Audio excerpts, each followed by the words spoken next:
Good morning. I'm Brian Reagan. This is Tyler Kelly. And we welcome you to Mornings with Brian and Tyler. And today we are in Proverbs 10, verses 11 and 12. Tyler? The mouth of the righteous is a fountain of life, but the mouth of the wicked conceals violence. Hatred stirs up strife, but love covers all offenses. All right.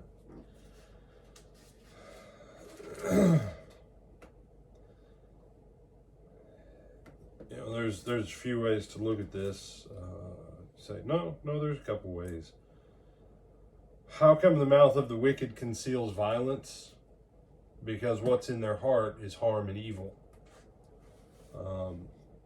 It's not that they actually want to see other people do well. And as you go over to verse 12, hatred stirs up strife, but love covers all offenses. Love covers all offenses. You say, when I talk about someone in years past, generally they've all passed on, and I still never give people the names. Why? Well, if they had offenses, I don't want you to know their name. I want you to learn a lesson, but I don't want you to know their name. And, when someone comes up, brother, I'm not trying to cause any kind of trouble, but brother or sister so-and-so. You said the magic word, but. Yeah, no, your heart is filled with violence and you're stirring up strife because you're working out of hate, not love.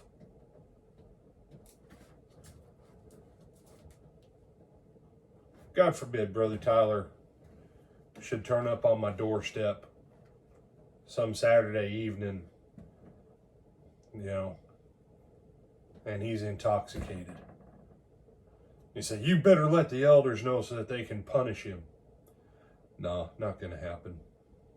Not going to happen. I'm going to work with my brother.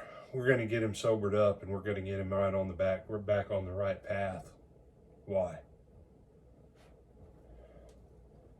That's what it means. Love covers all offenses.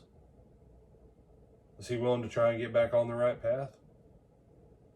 Then I'm not going to tell anybody that he had this failure. I know it. He knows it. Jesus knows it. And if we can put him back where it never happens again, you say, what if it happens 6 months from now? What are you going to do? I'm going to work with him because, at least we made it 6 months. Maybe next time we'll make it 60 years. Now Tyler's smiling because the only beer he drinks is root beer. I don't drink that either. And he doesn't drink that very often. I think I've seen you drink it once. Probably. Especially if there's ice cream involved. Yeah. And you say, no. See, that's the point. The mouth of the righteous is a fountain of life. Don't want to hurt my brother. I want to see my brother get well. I want to see my brother restored.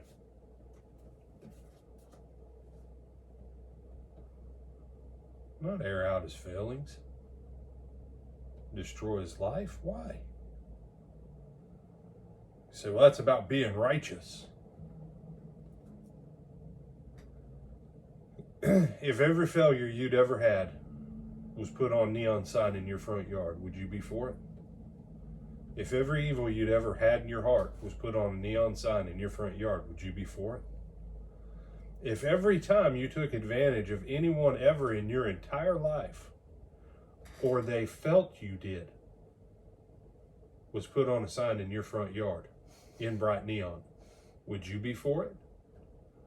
Or would you want someone to come with a big sheet and cover all of it up because you don't want to be that person anymore? You want to move forward in love. So that's what Jude is talking about when it says, save each other, pulling each other out of the fire, hating even the garment defiled by the flesh. Have compassion on one another. And James says it this way, know that he that converts the sinner from the error of his ways, shall cover a multitude of sins. Get him back out. Bring a soul from death to life. Cover a multitude of sins.